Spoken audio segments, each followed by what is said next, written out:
नमस्कार, मैं हूं आपके साथ पूर्णिमा मिश्रा। हमारे खास प्रोग्राम क्या कहते हैं नरेंद्र मोदी में आज आपको सुनवाएंगे पीएम मोदी का वो ऐतिहासिक भाषण जो उन्होंने 24 अप्रैल 2013 को केरल में दिया था। मोदी जी ने अपने भाषण में कहा कि हम पूरे आजादी के आंदोलन की ओर नजर करें तो हमारे ध्यान में आएगा कि 19वीं और 20वीं शताब्दी में भारत की आजादी के आंदोलन की पीठिका तैयार करने में सबसे बड़ा योगदान किसी ने दिया तो हमारे संतों ने दिया, महापुरुषों ने दिया, सन्यासियों ने दिया, जिनके पुरुषार्थ के कारण सामाजिक एकता का काम निरंतर चलता रहा है। मेरा बहुत बड़ा सौभाग्य रहा कि बचपन में राष्ट्रीय स्वयंसेवक संघ की गतिविधि से जुड़ा और राष्ट्रीय स्वयंसेवक संघ की गतिविधि में एक महत्वपूर्ण संस्कार कार्यक्रम होता है प्रातः स्मरण का।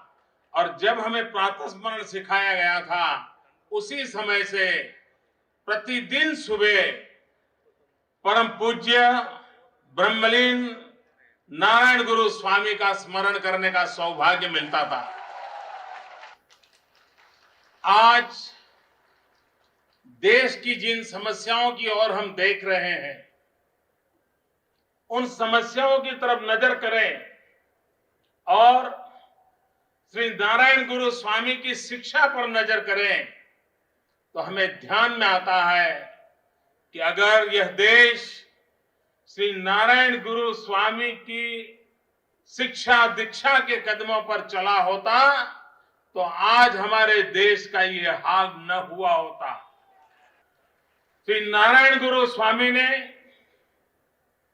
समाज जीवन की शक्ति बढ़ाने की मूलभूत तत्वों पर सबसे ज्यादा बल दिया था।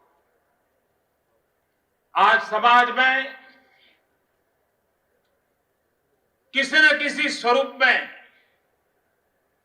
अस्पृश्यता आज भी नजर आती है। हमारे संतों के प्रयत्नों के द्वारा समाज जीवन की छुआछूत कम होती गई, लेकिन राजनीतिक जीवन में छुआछूत और भी बढ़ती चली जा रही है।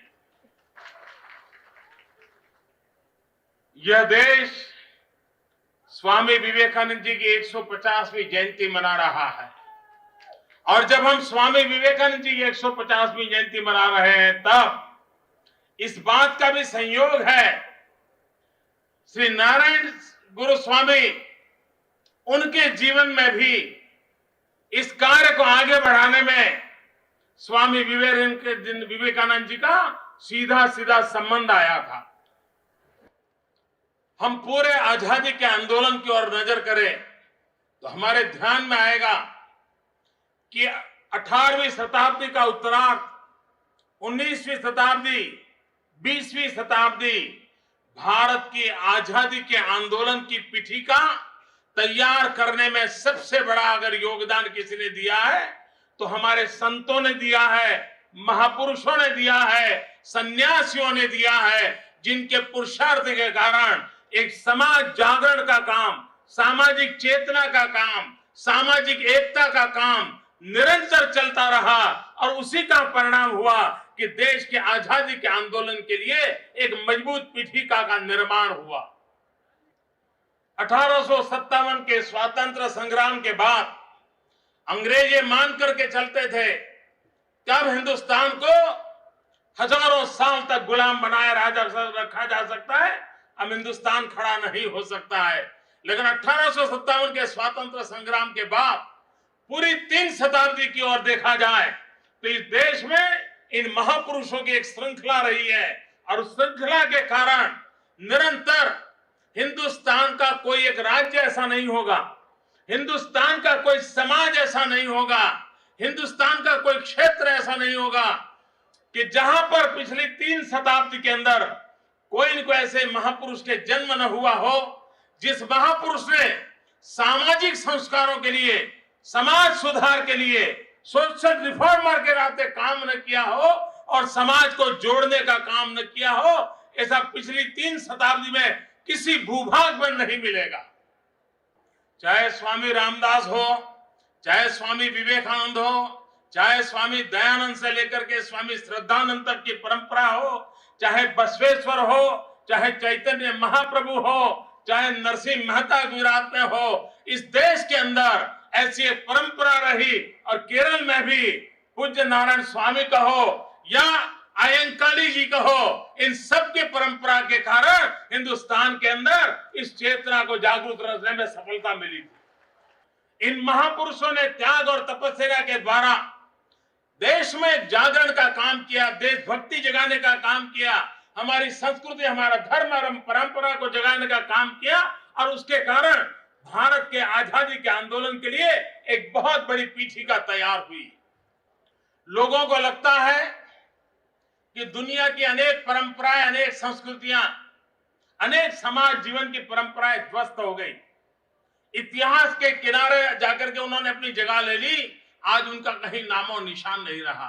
लोग पूछते हैं क्या कारण हुआ कि हजारों साल हुए ये समाज, ये संस्कृति, ये इस देश की परंपरा ये मिटती क्यों नहीं? ये पूरे विश्व के अंदर एक सवाल उठाया जाता है।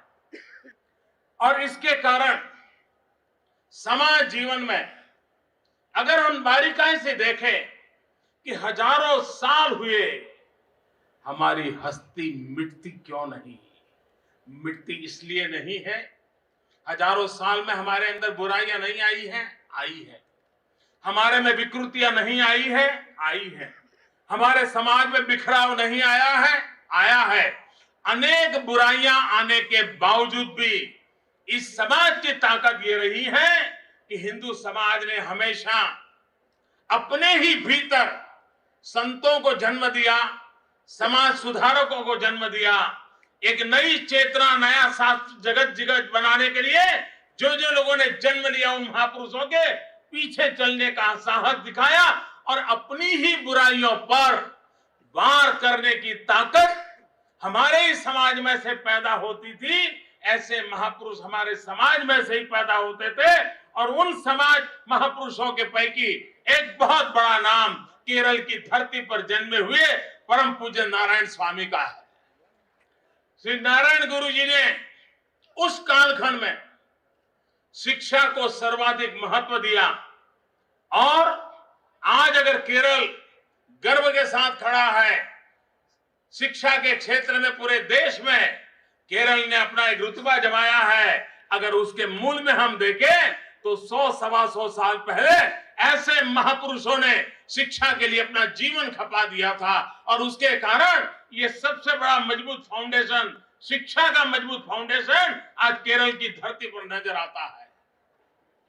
विश्व के कई समाज ऐसे हैं कि जो 20वीं शताब्दी तक नारी को बराबर का दर्जा देने के लिए तैयार नहीं थे। विश्व के प्रगतिशील माने जाने वाले देश भी लोकतंत्र में विश्वास रखने के बावजूद भी महिला को मताधिकार देने के लिए सदियों तक तैयार नहीं थे। उस युग में भी हिंदुस्तान में ऐसे संत महात्माओं की परंपरा पैदा हुई जिन्होंने नारी कल्याण के लिए, नारी उद्धार के लिए, नारी शिक्षा के लिए, नारी समानता के लिए अपने आप को खपा दिया था और समाज के अंदर परिवर्तन लाने का प्रयास किया था। समाज के दलित, पीड़ित, शोषित, उपेक्षित, वंचित ऐसे समाज की भलाई के लिए अनेक प्रकार के समाज सुधार के काम सदियों से चलते आए हैं। लेकिन जिन समाज सुधार के कामों में राजनीति जुड़ती है वहां पर हेट्रेड का माहौल भी जन्म लेता है। एक का सुधार करने के लिए, एक को अधिकार देने के लिए दूसरे को नीचे दिखाना, दूसरे को हेट करना, दूसरे को दूर करना, दूसरे के खिलाफ बगावत का माहौल बनाना, ये एक परंपरा रहती है। लेकिन जब समाज सुधार के अंदर अध्यात्म जुड़ता है तब सुधार भी हो, समाज टूटे भी नहीं। सुधार भी हो लेकिन नफरत की आग पैदा न हो। समाज में सुधार भी हो लेकिन जिनके कारण समाज में बुराई आई है उनको प्रति रोष का भाव पैदा न हो। उनको भी जोड़ना, इनको भी जोड़ना, सबको जोड़ करके चलने का काम जब समाज सुधार के साथ आध्यात्मिक चेतना का मिलन होता है, तब इस प्रकार का परिवर्तन आता है। श्री नारायण गुरु के माध्यम से समाज सुधार और अध्यात्म इन दोनों का ऐसा अद्भुत मिलन था कि समाज में कहीं पर भी उन्होंने नफरत को जन्म देने का अधिकार किसी को नहीं दिया। हमारे देश में उस कालखंड की ओर अगर हम नजर करें, समाज के अंदर बुराइयों ने जब पूरी तरह समाज पर कब्जा जमाया हो, स्थापित हितों का जमावड़ा इसको बरकरार रखने के लिए भरपूर कोशिश करता हो, ऐसे समय ऐसे संत खड़े हुए जिनके पास कुछ नहीं था, लेकिन बुराइयों के खिलाफ लड़ने का संकल्प था और वो बुराइयों के खिलाफ खड़े हुए। समाज स्वीकार करे या न करे, वो बुराइयों के खिलाफ लड़ने के पीछे नहीं हटे और अपने जीवन को उन्होंने पूरी जिंदगी तिल तिल समाज सुधार के लिए घिस दिया। जिस समाज के अंदर ईश्वर भक्ति सर्वश्रेष्ठ मानी जाती हो, परमात्मा सब कुछ ऐसा माना जाता हो, उस कालखंड में भी इस देश में ऐसे सन्यासी हुए, वो कहते थे ईश्वर भक्ति बाद में करो, पहले दरिद्र नारायण की सेवा करो। दरिद्र नारायण भी भगवान का रूप होता है और उन गरीबों की भलाई करोगे, ईश्वर को वो प्राप्त हो जाएगा। ये संदेश देने की ताकत इस भूमि में थी। लेकिन जो लोग प्रगति करना चाहते हैं, वो सारे देश इन दिनों एक विषय पर बड़े आग्रह से बात करते हैं। अभी अभी अमेरिका में चुनाव समाप्त हुए, श्रीमान ओबामा ने दोबारा अपना प्रेसिडेंटशिप को धारण किया और दोबारा प्रेसिडेंट बनने के बाद उन्होंने जो पहला भाषण किया, उस पहले भाषण में उन्होंने एक बात पर बल दिया और वो कहा कि स्किल डेवलपमेंट, हुनर सिखाओ लोगों को। जब तक हम व्यक्ति के हाथ में हुनर नहीं देते, जब तक उसको रोजगार की संभावनाएं नहीं देते, वो दुनिया में कुछ कर नहीं सकता। ये अमेरिका के समृद्ध देश की अर्थनीति के बीच भी स्किल डेवलपमेंट की बात होती है। हिंदुस्तान के अंदर डॉक्टर मनमोहन सिंह कांग्रेस की सरकार भी स्किल डेवलपमेंट की बात करती है और मुझे गर्व से कहना है कि अभी 21 अप्रैल को भारत के प्रधानमंत्री ने स्किल डेवलपमेंट के क्षेत्र में सर्वश्रेष्ठ कार्य करने के लिए गुजरात सरकार को विशेष रूप से सम्मानित किया। गुजरात इस देश में पहला राज्य है जिसने अलग स्किल यूनिवर्सिटी बनाने का निर्णय किया है और दुनिया का सबसे समृद्ध देश वो भी स्किल डेवलपमेंट की बात करता है। दुनिया की सबसे बड़ा लोकतंत्र देश वह भी स्किल डेवलपमेंट की बात करता है। दुनिया भर के अंदर स्किल डेवलपमेंट की चर्चा हो रही है, लेकिन मजा देखिए, 100 साल पहले केरल की धरती पर एक नारायण गुरु का जन्म हुआ, जिन्होंने 100 साल पहले स्किल डेवलपमेंट पर बल देने के लिए बातचीत नहीं, प्रयास किए थे।